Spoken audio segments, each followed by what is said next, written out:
When it comes to video game remakes, there's nothing quite like seeing a beloved classic refreshed with modern visuals and mechanics, allowing it to shine in a new generation. Whether it's a complete reimagining or a faithful recreation with a twist, these remakes elevate the originals in ways that make them unforgettable. For this list, we're diving into the remakes that didn't just modernize their source material. They perfected it in ways we didn't even know we needed.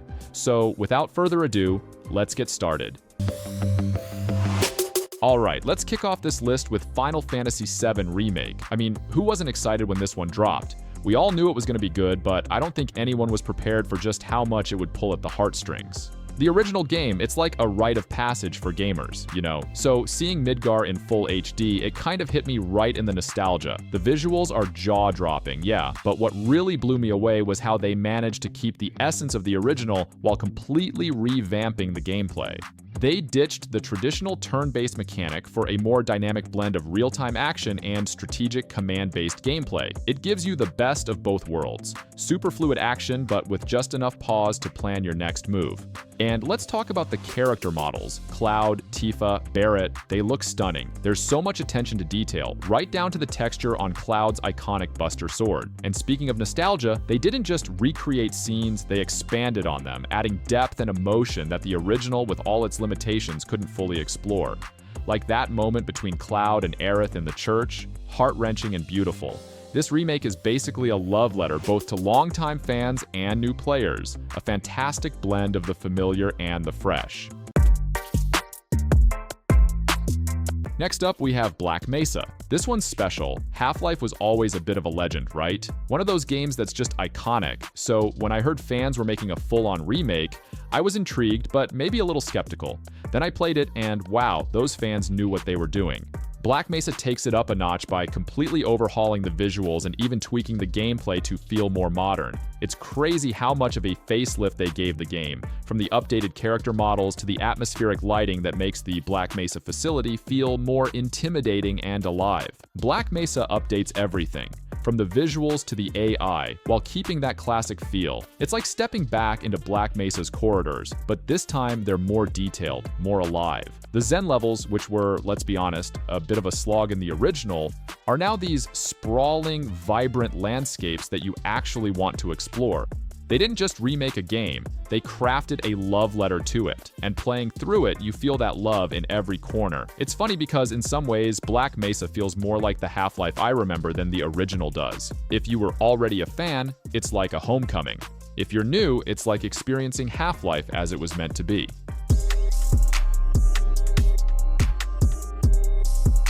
You know how there are some games you're happy to leave in your memory because you worry they might not hold up if you played them again? Dead Space was one of those for me. That original horror, so effective because it was so intense, and I honestly wasn't sure if they could capture that same energy again. But I gotta say, the remake surprised me in the best way. Visually, it's incredible, like the difference between VHS and HDTV. Here's what sticks with me though. They didn't just slap on some fresh paint and call it a day. Little things, like how the lighting has been overhauled to crank up the tension, or how the zero-gravity segments feel smoother, elevate this from just a remaster to a true remake. Oh, and the sound? Man, the sound design pulls you in with every creak, groan, and strange rumble echoing through the USG Ishimura. They've kept that unsettling atmosphere intact while making it even more terrifying in high definition. And Isaac, he's not even a silent protagonist anymore. The dude has a voice now, which adds a surprising amount of character to someone who was, originally, kind of a blank slate. This remake respects where it came from, but it's not afraid to push boundaries. Exactly what any horror fan would hope for.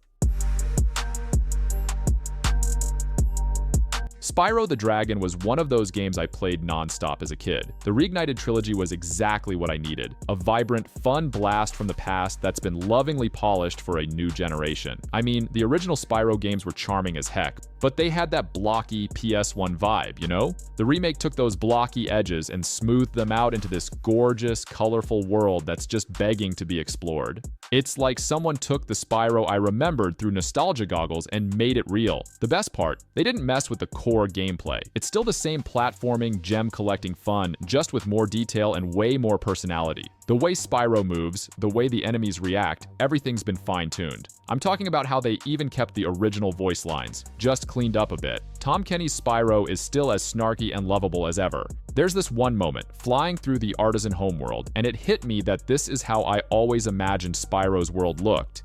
It's just that, back then, the tech couldn't keep up with our imaginations. Now it finally can. The Reignited trilogy isn't just a remake, it's like stepping back into a dream you had as a kid and realizing it's even better than you remembered.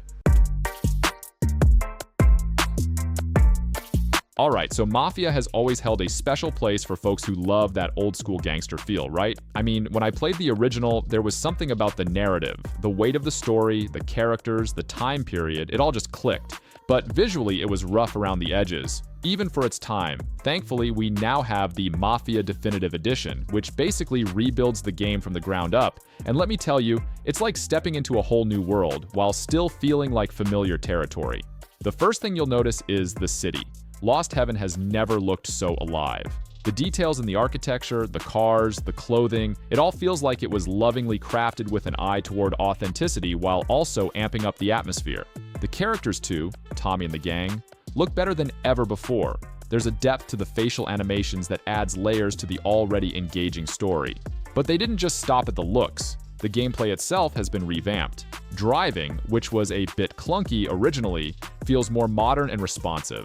Gunplay's tighter too, which really makes those intense shootouts even more gripping. The story, the heart of Mafia, remains intact, but the way it's delivered in this polished cinematic package elevates it into something even more memorable. It's like experiencing an old favorite movie in a 4K theater for the first time. Next up, we have Demon's Souls. Now, that's a game that started a whole genre. The original was brutal, punishing, and oh so satisfying. And the remake? It's all that, but somehow even more intense. Blue Point Games did an incredible job here. They didn't just remaster the visuals, they reimagined them. The world of Boletaria is now this dark, hauntingly beautiful place with a level of detail that's just staggering. The foggy, eerie atmosphere? It's like they took the original's vibe and cranked it up to 11. And the combat, that perfect balance of risk and reward, it's still here, just smoother, more refined. There's this moment early on when you're facing down the Tower Knight, and the sheer scale of it is mind-blowing. The remake keeps the challenge intact, but with visuals that make every death feel just a bit more epic. The new sound design, the lighting, it all contributes to this sense of dread and accomplishment. And, you know, there's something to be said about how they kept the original's quirks, like the world tendency system. It's still just as mysterious and unforgiving as ever. The Demon's Souls remake isn't just about nostalgia. It's about preserving what made the original great while bringing it to a whole new level.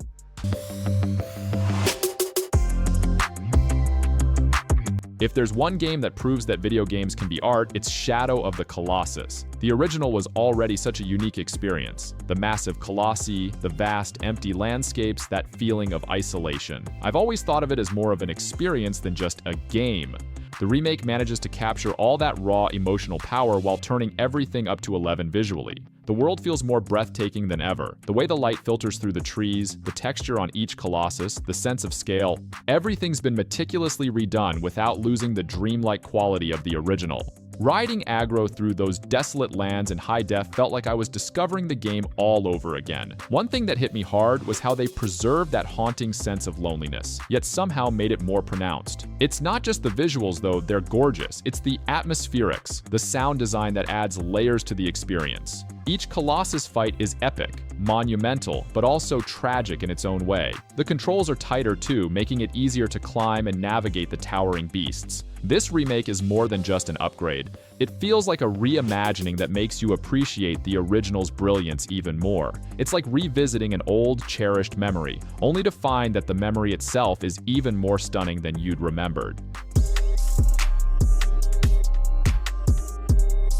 Resident Evil 2 was always that game that definitely made you think twice about walking around dark hallways. The atmosphere, the tension, the sheer dread. Classic survival horror, right? So when the remake came along, you know what? It somehow managed to capture that same terrifying experience while cranking up the fear factor through the roof. They completely rebuilt Raccoon City, and it's never been this atmospheric. There's this tangible sense of dread that clings to every corner, every flickering light. The new over-the-shoulder perspective changes everything. You feel way more vulnerable navigating those tight, claustrophobic spaces. And trust me, the zombies are way more terrifying now. They move erratically, soaking up bullets like they've got an all-you-can-eat lead buffet. It feels so much more intense because you're not just dealing with slow-moving targets. These undead are unpredictable and scary as hell. But the most impressive part has to be Mr. X. This relentless, hulking figure towers over you, and the way he stalks you through the police station is just anxiety fuel. The sound of his footsteps echoing through the halls, it's nerve-wracking. It really feels like the ultimate Resident Evil experience, where the horror, the characters, and the story all come together in a way that feels deeply satisfying, yet totally, utterly horrifying.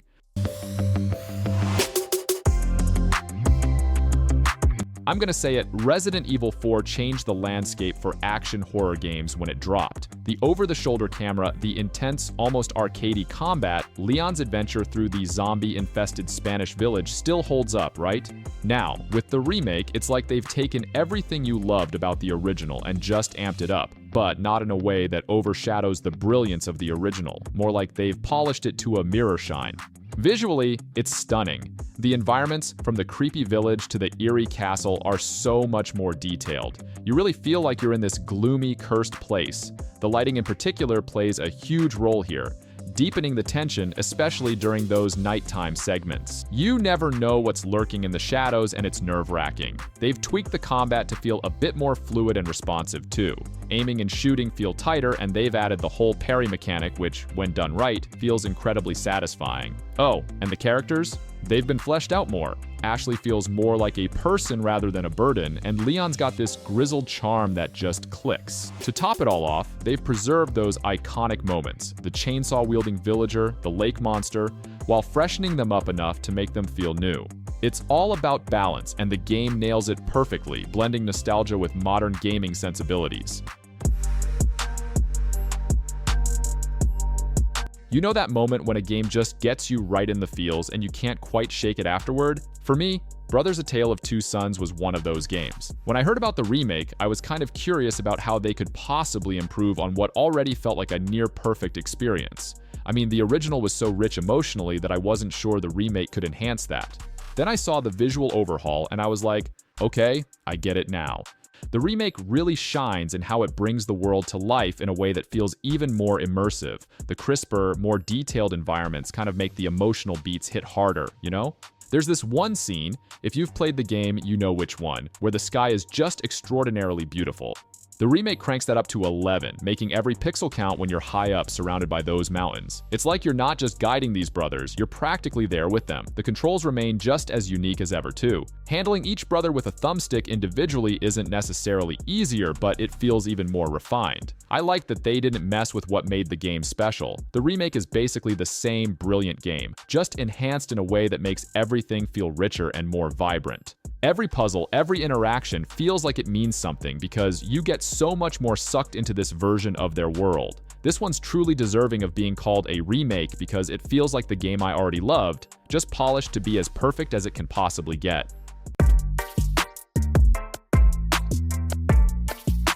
Yakuza Kiwami is such a wild ride and holds its ground as one of the best remakes. Originally, Yakuza 1 gave players a gritty, action-packed look into the life of Kazuma Kiryu, but it showed its age with clunky controls and dated graphics, especially compared to the high bar set by later games in the series. It's like a complete reimagining that manages to maintain all the chaos and intrigue of the original while adding a ton of new layers. The first thing that grabs you is the visual upgrade.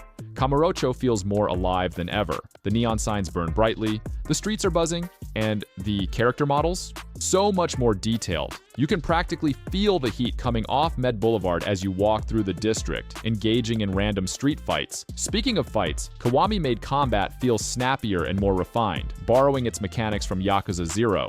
The Majima Everywhere system is an absolute stroke of genius. Majima, who was already a fantastic character, is given a new brilliant twist here.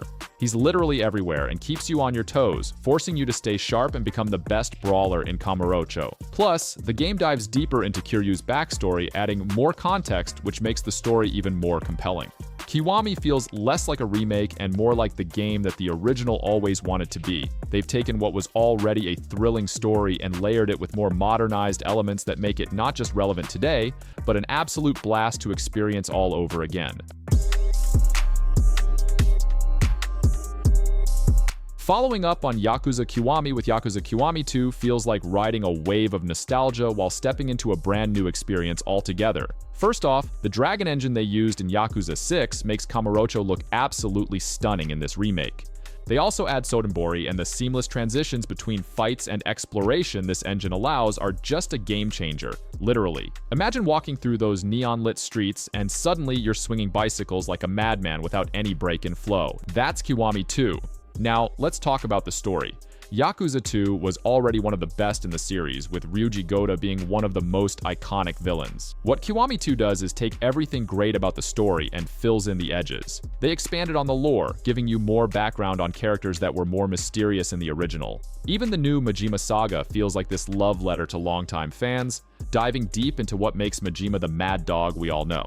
One of the most noticeable quality of life improvements here is the combat. The Dragon engine brings with it more fluid, dynamic battles. Everything feels heavy but quick, kind of like the perfect mix of action and strategy. You gotta think on your feet. That first time you do the Tiger Drop counter on Ryuji, absolute chef's kiss. The visuals, the sound, the weight behind each hit, it's all so satisfying. This is the remake that made me appreciate the original Yakuza 2 even more, which I didn't think was possible. Every corner, every alley of Kamurocho and Sotenbori feels like it belongs in 2024, not 2006. Yet it carries all that history with it, a remarkable feat. Now, I gotta say, the Super Mario RPG remake on the Switch totally brought back that magic from when I first played the original on the Super Nintendo. There's something about Super Mario RPG that's always been special to me, like that blend of classic Mario charm with the quirky, Square RPG-style gameplay elements. Honestly, I wasn't sure how they'd handle the transition to modern consoles, but the way they overhauled the graphics really blew me away. It feels like they managed to keep the original vibe while still modernizing it enough to fit right in with today's gaming library. I'm really into the way they've updated the character models. They're kind of a perfect blend between the old art style and this new 3D feel. Mario, Mallow, Geno, Bowser, and Peach, they all feel fresh yet familiar at the same time. It's like seeing an old friend in HD and realizing how much you miss them.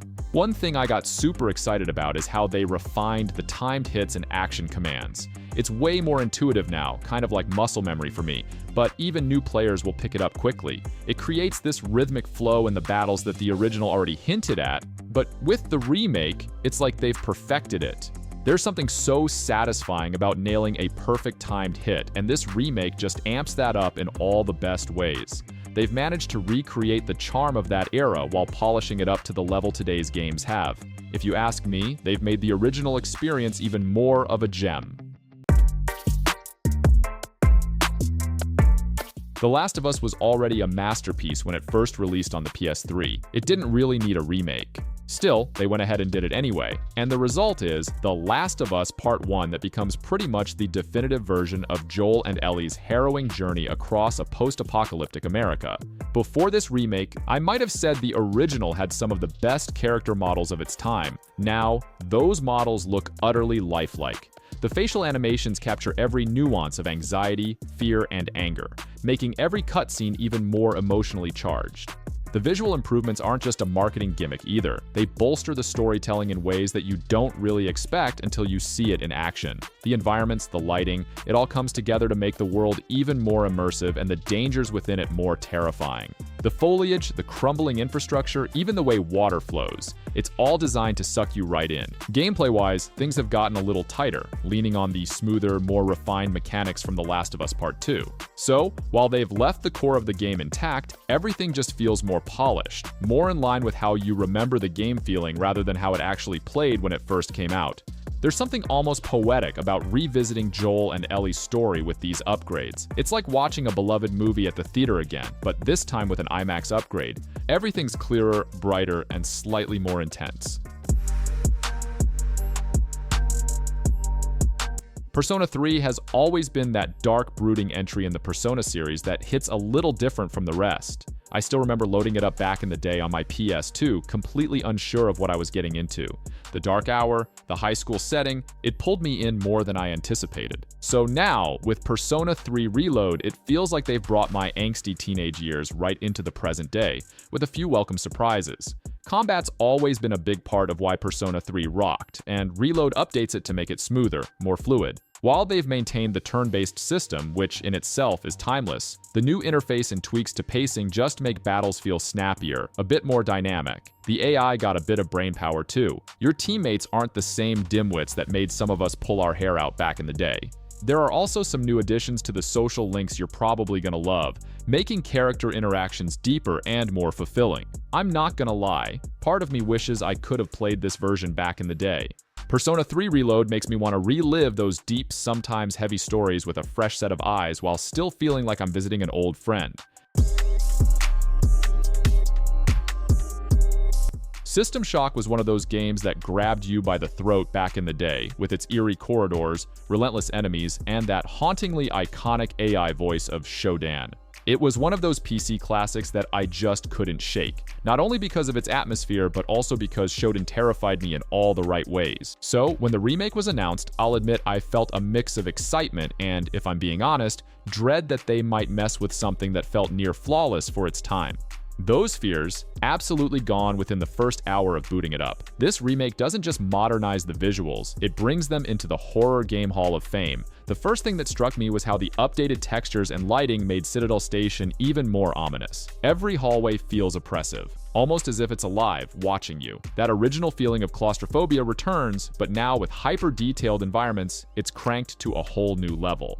Gameplay-wise, they managed to keep that old-school vibe while incorporating more modern design elements. You get to experience the tight, almost puzzle-like gunplay that keeps you on edge without feeling outdated. My favorite enhancement, though, has to be how they handled the interface. The old game had this grid-based inventory system that screamed 90s in every way.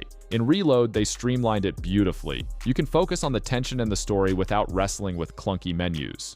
The best moment for me was Shodan's entrance, hands down. The voice acting, the new animations, it all conveyed that same unsettling presence from the original game, but with a more polished edge that felt perfect for today's standards. It's a reintroduction to a classic villain that any fan or new player won't forget. When Ratchet & Clank got its 2016 reimagining, I was immediately hit with a wave of excitement. This was one of my all-time favorite series on the PS2, with its whimsical planets, OTT weaponry, and that perfect mix of humor and action. What Insomniac Games did with this remake, however, wasn't just a dust-off and polish job. They reintroduced these characters and this world to a new generation with all the attention it deserved. The most immediate thing that'll strike you is the visuals. It's firm evidence that we're far from the early 2000s now. Insomniac took everything, the planets, the characters, and even the weapons, and gave it a Pixar-level glow-up. Now, Ratchet's weaponry has always been a highlight, but in this remake, the team really doubled down. The Pixelizer, for example, is both a love letter to retro gaming and a powerful, hilarious tool. It's genuinely fun to see enemies get pixelated into a bunch of vibrant cubes. On the gameplay front, it feels tight, fluid, and insanely satisfying. Every jump, every dodge, every hit feels like it's perfectly in sync with your controller. They kept all that's good, trimmed away the clunky bits, and you're just left with this addictive, fast-paced, airtight platforming experience. Plus, with this version, they tied it closer to the 2016 movie adaptation, meaning they included some brand new story elements that gave the whole thing an air of freshness. It's this perfect mix of nostalgia and newness that I didn't even know I wanted. Playing this, I couldn't help but wish every classic could get this kind of reimagining. Finally, we have Crash Bandicoot N. Sane Trilogy. The Crash Bandicoot is OG mascot of the PlayStation era, at least for me. There's just something special about those old Crash games that really capture the essence of 90s gaming. It's almost like if you didn't live through it, you might not be able to fully appreciate how it shaped that era. Then comes N. Sane Trilogy, bringing those hectic runs and insane platforming to a brand new generation, in glorious HD, of course. The first thing that stands out is how Vicarious Visions took what were already solid, timeless designs and added this insane level of detail. Crash, Cortex, the wacky enemies, everything feels like it's been dialed up. The environments, like the first time you enter the jungle levels, are warmer and more vibrant. It somehow feels more alive, which is wild considering the original did that with way less tech. And the gameplay? Oh, it remains as chaotic as ever. The tweaks don't take away from the original challenge, they enhance it. Precision is key, especially in Crash 1, where you have to be on point with those jumps. If anything, I replayed some of those levels multiple times because the polished controls made me want to conquer what once seemed impossible as a kid. Now that you have analog support and more responsive controls, it feels less frustrating. There's this particular satisfaction in finally nailing that perfect run through a difficult level, like in the High Road. Even if you mess up, you're just more likely to laugh it off and give it another go, thanks to how beautifully everything flows. The Insane Trilogy is undoubtedly one of the best remakes that you can play right now. And that's a wrap, folks. Have you already played any of these awesome remakes or got one you're itching to dive into next? Drop your thoughts in the comments below. If you enjoyed the video, don't forget to smash that like button and subscribe to the channel. Thanks for hanging out with me today, and I'll catch you in the next one.